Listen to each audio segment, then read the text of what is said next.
उत्तराखंड में पर्यटन के संदर्भ में आज हम चर्चा करना चाहेंगे कि उत्तराखंड में पर्यटन का इस राज्य के लिए क्या महत्व है और प्राचीन काल से लेकर वर्तमान तक किस तरह यहाँ पर्यटन का विकास हुआ और किस प्रकार यह पर्यटन उत्तराखंड के लिए आर्थिकी का एक महत्वपूर्ण स्रोत बन गया। पर्यटन को समझने के लिए हमें थोड़ा ऐतिहासिक दृष्टि से प्राचीन काल में पर्यटन के प्रति जो अवधारणा थी उसको समझना पड़ेगा कि किस तरह मानव ने अपनी उत्पत्ति से ही हम कह सकते हैं कि एक प्रकार से पर्यटन के जरिए ही अपनी उदर पूर्ति करने का प्रयास किया। मानव पाषाण काल में अपनी उदर पूर्ति हेतु जगह जगह घूमता रहता था। अपने भोजन के लिए वह जंगलों, गुफाओं, नदियों के किनारे या हम कह सकते हैं कि कंदमूल फल एकत्रित करने हेतु या अपनी क्षुधा मिटाने हेतु वह निरंतर भ्रमण करता रहता था। इसे ही हम प्रारंभिक मानव के घुमंतु जीवन के स्वरूप को ही हम पर्यटन कह सकते हैं। धीरे धीरे मानव का जैसे ही विकास हुआ और हम पाते हैं कि ताम्र पाषाण काल में जो विभिन्न सभ्यताओं का उदय हुआ, इन सभ्यताओं के आपस में जो व्यापारिक संबंध स्थापित हुए, तो हम यह भी कह सकते हैं कि धीरे धीरे पर्यटन जो है व्यापार से भी जुड़ गया। और मध्यकाल में हम यूरोप के संदर्भ में जब अध्ययन करते हैं तो हम पाते हैं कि महान यात्रा जिसे ग्रैंड टूर कहा जाता था यूरोप में, कि इसकी एक अवधारणा जो यूरोप में थी कि मध्यकाल में लोग यूरोप के स्विट्जरलैंड या आदि यूरोप के प्रमुख स्थानों का जो भ्रमण करते थे उसको एक ग्रैंड टूर की महान यात्रा की संज्ञा दी जाती थी। यद्यपि मध्यकाल में संपूर्ण विश्व में पर्यटन का धार्मिक स्वरूप भी विकसित हुआ और मध्यकाल में धर्म का जो महत्व रहा उस कारण विभिन्न धार्मिक स्थलों की यात्रा पूरे विश्व में होती रही। इसी तरह आधुनिक युग में पर्यटन का जो स्वरूप था वह बहुआयामी हो गया और पर्यटन के विभिन्न स्वरूप हमें आधुनिक काल में देखने को मिलते हैं। इसमें धार्मिक पर्यटन के अलावा मनोरंजन हेतु पर्यटन, साहसिक पर्यटन, ऐतिहासिक पर्यटन, व्यापारिक पर्यटन, तमाम तरह के पर्यटन को हम आधुनिक काल में देखते हैं और इसका महत्व जो है विभिन्न तरह से हमारे समक्ष आता है, चाहे वो आय के रूप में हो, चाहे अंतर्राष्ट्रीय संबंधों को विकसित करने में हो। तो इस तरह हम पर्यटन को समझ सकते हैं। जहाँ तक उत्तराखंड में पर्यटन को समझने का हमारा उद्देश्य है कि हम उत्तराखंड में पर्यटन को समझें और किस तरह उत्तराखंड में पर्यटन का विकास हुआ, तो हम अगर संक्षिप्त में इसको समझने का प्रयास करें तो प्राचीन काल से ही उत्तराखंड में पर्यटन का अस्तित्व रहा है। हम जब हिंदू मिथोलॉजी के अंतर्गत विभिन्न धर्मशास्त्रों का अध्ययन करते हैं तो हम पाते हैं कि सतयुग में भी जो विभिन्न सतयुग में भी उत्तराखंड के जो विभिन्न धार्मिक स्थल हैं उनका वर्णन विभिन्न ग्रंथों में मिलता है। भगीरथ द्वारा जो गंगा के संदर्भ में जो आख्यान हमें मिलता है, तो गंगोत्री जो भगीरथ, राजा भगीरथ से जुड़ी हुई है, इसका जो आख्यान मिलता है, तो ये सतयुग के संदर्भ में हम समझ सकते हैं कि किस तरह सतयुग में गंगा के महत्व को स्पष्ट किया गया है। और इसी तरह यमुना को भी हम यम की बहन के रूप में यमुना का जो आख्यान मिलता है, तो हम पाते हैं कि उत्तराखंड के प्रमुख धार्मिक स्थलों का जो महत्व है, जो संदर्भ रहा है, वो विभिन्न तरह से हमारे प्राचीन धार्मिक ग्रंथों में उसका उल्लेख हम पाते हैं। इसी तरह देवप्रयाग में जो रघुनाथ मंदिर है, उसके संदर्भ में कहा जाता है कि भगवान राम ने उसकी स्थापना की थी, वहाँ तक उन्हें यात्रा की थी। इसी तरह केदारनाथ के मंदिर के संदर्भ में ऐसा माना जाता है कि पांडवों ने इसका निर्माण किया। ये धार्मिक दृष्टि से मैं कह रहा हूँ, ऐतिहासिक दृष्टि से नहीं, धार्मिक दृष्टि में इसका वर्णन कर रहा हूँ।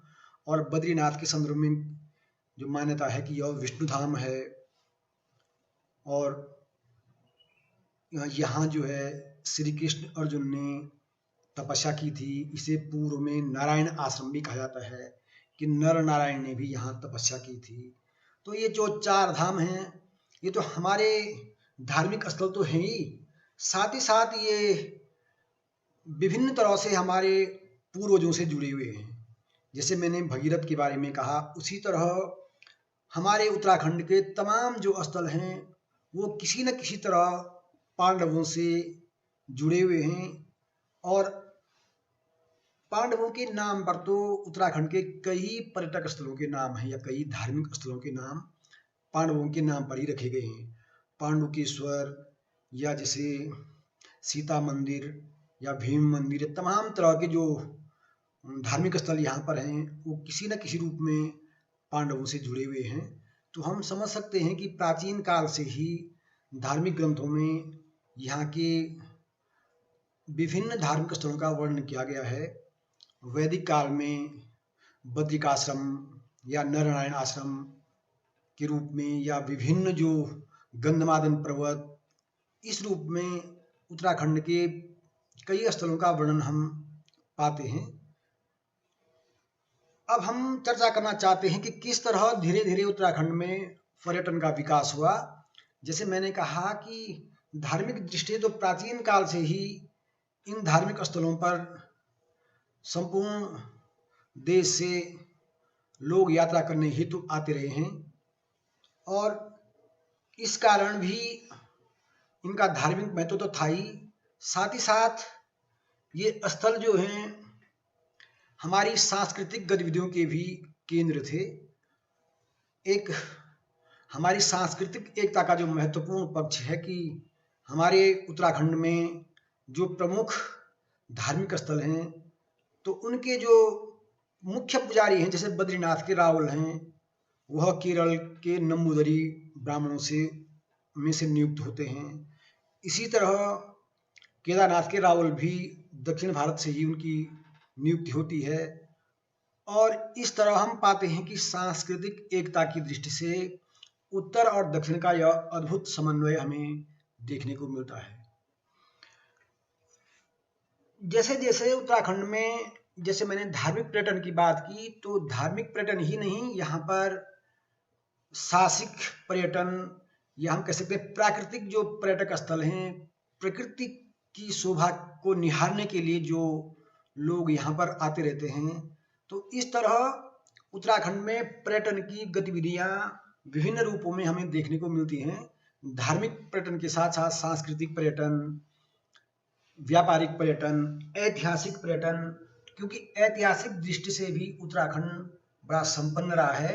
यहाँ पर पाषाणकालीन मानव के अवशेष भी हमें मिले हैं, जैसे लाखू उडियार पिथौरागढ़ के पास, ये अल्मोड़ा के पास जो पिथौरागढ़ जाने वाली रोड पर है लाखू उडियार, वहाँ पर पाषाणकालीन मानव द्वारा चित्रित शैल चित्र मिले हैं।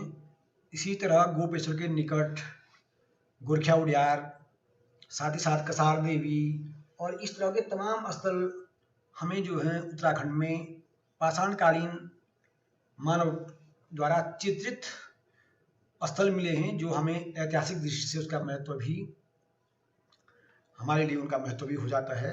साथ ही साथ जो विभिन्न ऐतिहासिक स्थल उत्तराखंड में हैं, जैसे कालसी में अशोक के जो 14 शिलालेख जिस शिला पर उत्कीर्ण हैं, वह शिला कालसी में हमें अशोक की चित्रित शिला मिलती है, जिस पर अशोक के 14 शिलालेख हैं। इसी तरह उत्तरकाशी के पुरोला नामक स्थान पर हमें यज्ञ वेदियाँ जो मिलती हैं, उससे भी उसका ऐतिहासिक महत्व बढ़ जाता है। बाड़ाहाट, जहाँ पर कि एक त्रिशूल लेख मिला है, वो भी हमारी ऐतिहासिक दृष्टि से बड़ा महत्वपूर्ण है।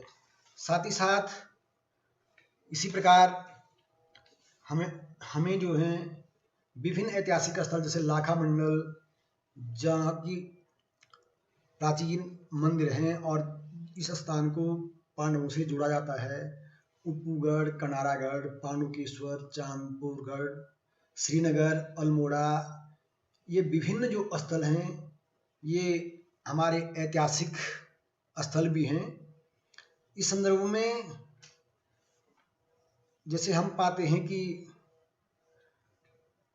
कालसी को सुग्रीनगर भी हर्षकाल में कहा गया था, तो ये ब्रह्मपुर, सुग्रीनगर, गोविशान, ये तमाम स्थल हमें उत्तराखंड में देखने को मिलते हैं, जो कि यहाँ के ऐतिहासिक पर्यटन को महत्व देते हैं और इनसे जो है ऐतिहासिक पर्यटन का महत्व स्पष्ट होता है। आज़ादी से पूर्व हम पाते हैं कि उत्तराखंड में जो पर्यटन का स्वरूप था, वह पूरी तरह पैदल यात्राओं पर निर्भर था, क्योंकि तब यहाँ पर सड़कों का विकास नहीं हुआ था। इस कारण तमाम जो पर्यटक स्थल थे उत्तराखंड के, उन पर्यटक स्थलों की यात्रा पैदल ही करनी पड़ती थी, और इस कारण जो लोग यहाँ पर पर्यटन हेतु आते थे, तो उनके रुकने के लिए इन यात्रा मार्गों पर स्थान स्थान पर चट्टियाँ बनी होती थी, और उन चट्टियों पर जो यात्रियों के विश्राम के लिए घास फूस की झोपड़ियाँ होती थी, तो उन्हीं चट्टियों पर यात्री लोग विश्राम करते थे। जो संपन्न यात्री होते थे, उनको एक स्थान से दूसरे स्थान की यात्रा करने के लिए जो साधन उपलब्ध होते थे, उनमें जैसे डंडी, कंडी या झंपान या पीठ पर ढोकर भी लोग ऐसे यात्रियों को ले जाते थे। तो इस तरह संपन्न लोग इन संसाधनों से यात्रा करते थे, और इन चट्टियों पर जो चट्टियाँ होती थी, उन पर विश्राम करके आगे बढ़ते रहते थे। धीरे धीरे जब आज़ादी के बाद सड़कों का विकास हुआ, तो सड़कों के विकास होने से यहाँ के पर्यटन का बहुआयामी विकास हुआ। सड़कों के निर्माण से लोगों को विभिन्न रूपों में रोजगार प्राप्त होने लगा। सड़कों से जो मोटर व्यवसाय से जुड़े लोग थे, उनको यात्रियों को ले जाने में उनसे उनकी आय होने लगी। साथ ही साथ धीरे धीरे जब इनका और विकास हुआ, तो टैक्सी या तमाम प्रकार की अन्य सुविधाएं लोगों को उपलब्ध होने लगी।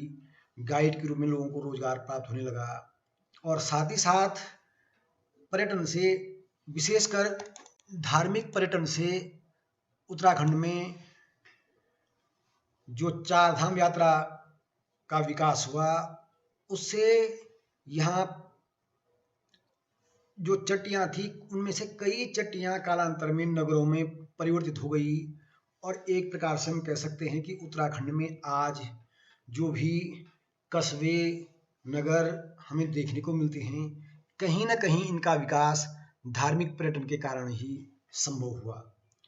प्राचीन काल में जो चट्टियाँ थी, धीरे धीरे उनका विकास हुआ, और कालांतर में वो बाजार बन गई। बाजार से फिर उनका स्वरूप परिवर्तित होकर कस्बों में बदल गया, कस्बों से फिर वो नगरों में परिवर्तित हो गए, और इस तरह धार्मिक यात्रा के कारण यहाँ का जो नगरीय विकास हुआ, वह भी अपने आप में महत्वपूर्ण रहा। कालांतर में ये नगर यहाँ जो है शैक्षिक, सांस्कृतिक, व्यापारिक गतिविधियों के केंद्र बन गए और इन्हीं स्थानों पर शिक्षा के लिए विद्यालय, विश्वविद्यालय या महाविद्यालय स्थापित हुए। यहीं पर व्यापार के लिए बड़े बाजार स्थापित हुए। यही स्थान जो हैं विभिन्न क्षेत्रीय क्षेत्रों के लिए, विभिन्न गांवों के लिए यहीं से संपर्क मार्गों का विकास हुआ।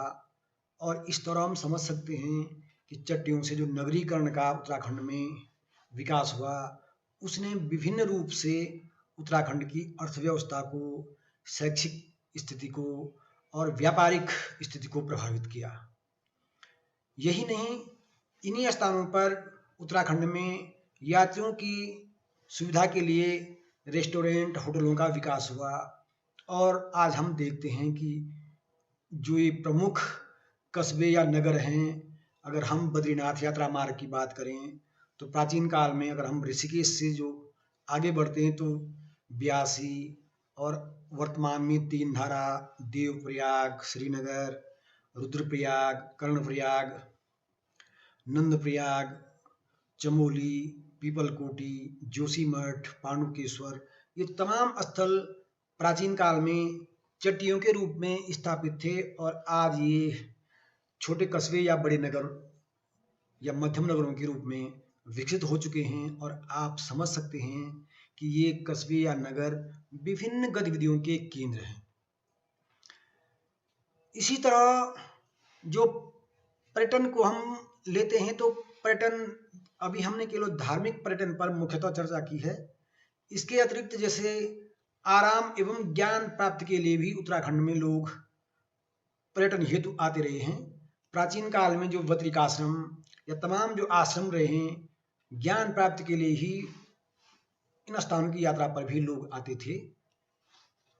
साथ ही साथ कई लोग जो यहाँ पर नैसर्गिक दृष्टि से प्रकृति की गोद में बसे हुए स्थान हैं, इन स्थानों पर लोग आराम के लिए या मनोरंजन के लिए भी यात्रा करते हैं। और इसी तरह तिब्बत से जो व्यापार होता था, हमारे इन क्षेत्रों में जो नीति, माणा या पिथौरागढ़ से जो दरे थे, इन दरों से या उत्तरकाशी से जो नीलम घाटी से जो व्यापार होता था, तो व्यापार के लिए भी यहाँ से लोग तिब्बत जाते थे और तिब्बत के लोग यहाँ आते थे। तो एक प्रकार से व्यापार की दृष्टि से भी पर्यटन उस समय अस्तित्व में था। जैसे मैंने कहा कि आज़ादी से पहले जब सड़कों का निर्माण नहीं हुआ था तो आने जाने के लिए घोड़े खच्चरों का प्रयोग तो होता ही था। तब नदियों पर आज की तरह पुल नहीं थे, इसलिए सांगा उसे कहते हैं जो रस्सी द्वारा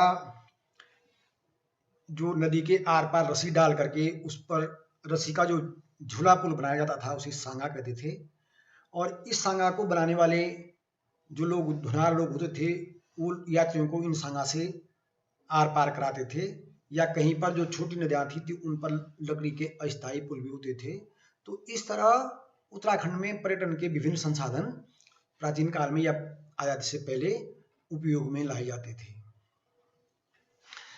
उपयोगिता की दृष्टि से हम वर्णन करें तो जो प्रमुख पर्यटक स्थल उत्तराखंड में हैं, उनमें धार्मिक दृष्टि से चारधाम यात्रा एक महत्वपूर्ण धार्मिक पर्यटन है, जिसमें यमुनोत्री से गंगोत्री, केदारनाथ, बद्रीनाथ होते हुए इसको कहते हैं वामावर्त यात्रा।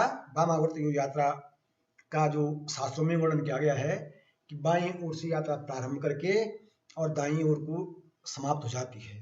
तो इस तरह जो है चारधाम यात्रा की जो अवधारणा है उसमें यमुनोत्री से गंगोत्री, फिर केदारनाथ, फिर बद्रीनाथ होते हुए ये यात्रा पूरी मानी जाती है। इस यात्रा में जो प्रमुख धार्मिक स्थल हैं उनमें यमुनोत्री, गंगोत्री, केदारनाथ, बद्रीनाथ, ये चार धाम तो ही हैं। साथ ही साथ उत्तराखंड के प्रत्येक जिले में कई प्राचीन धार्मिक स्थल हैं। अगर हम उत्तरकाशी की बात करें या देहरादून की बात करें तो देहरादून में प्राचीन काल से ही कई प्रमुख धार्मिक स्थल हैं। यहाँ पर दून में जो गुरु राम राय का जो स्थल रहा है या उसका उनका जो डेरा रहा है वो तो रहा ही है। साथ ही साथ यहाँ पर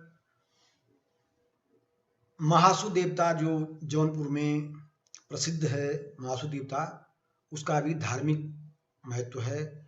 इसके अतिरिक्त बाड़ाहाट में जो मंदिर है या विश्वनाथ मंदिर उत्तरकाशी में है, ये धार्मिक दृष्टि इनका भी अपना विशिष्ट महत्व है। साथ ही साथ परशुराम मंदिर, रेणुका मंदिर भी उत्तरकाशी जिले में चारधाम यात्रा के अतिरिक्त कई प्रमुख धार्मिक स्थल हैं। इसी तरह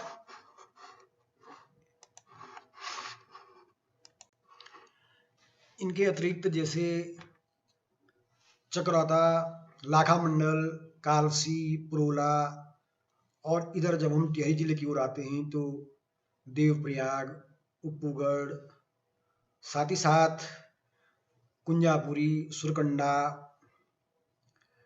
चंद्रवदनी, और आगे जब हम पूरब की ओर बढ़ते हैं तो हम पाते हैं श्रीनगर, चांदपुरगढ़, या हमें कहें तो केदारनाथ के अलावा यहाँ पर रुद्रप्रयाग और चमोली में बैरासकुंड, रुद्रनाथ, रुद्रप्रयाग में साथ ही साथ तुंगनाथ, मधुमेश्वर, पाणुकेश्वर चमोली में। और इससे जब हम पूरब की ओर बढ़ते तो बैजनाथ, द्वाराहाट, बागेश्वर, अल्मोड़ा में नंदा देवी, नैना देवी मंदिर नैनीताल, और इसी तरह हम विभिन्न धार्मिक स्थलों को पाते हैं जो कि चारधाम यात्रा के अतिरिक्त महत्वपूर्ण स्थल हैं। साथ ही साथ प्राकृतिक दृष्टि से भी पर्यटन के लिए उत्तराखंड महत्वपूर्ण रहा है, और यहाँ पर कई पर्यटक स्थल प्राकृतिक दृष्टि से महत्वपूर्ण हैं, जिनमें नैनीताल, अल्मोड़ा, रानीखेत, मसूरी, पौड़ी, चक्रौता आदि विभिन्न ऐसे स्थान हैं जहाँ पर प्रकृति की सुंदरता को देखने पर्यटक आते हैं। और इसी प्रकार यहाँ पर जो विभिन्न प्राकृतिक ताल जैसे नैनीताल, भीमताल, खुरपा ताल, देवरिया ताल, और ऐसे ही विभिन्न जो ताल हैं, इन तालों को भी प्रकृति प्रेमी देखने आते हैं, पर्यटन हेतु इन स्थानों पर आते हैं। इसी तरह यहाँ विभिन्न सरोवर भी हैं, जिनमें हेमकुंड साहिब अपने आप में महत्वपूर्ण है, जो सिखों का एक धार्मिक स्थल भी है। यद्यपि हिंदुओं का भी यहाँ पर लक्ष्मण मंदिर स्थित है, और ये हेमकुंड जो है सिखों और हिंदुओं के लिए धार्मिक आस्था का जो प्रमुख केंद्र है। साथ ही साथ इसके अतिरिक्त उत्तराखंड में साहसिक पर्यटन की दृष्टि से भी कई महत्वपूर्ण स्थल हैं, और इन साहसिक पर्यटन स्थलों पर भी लोग निरंतर आते रहते हैं।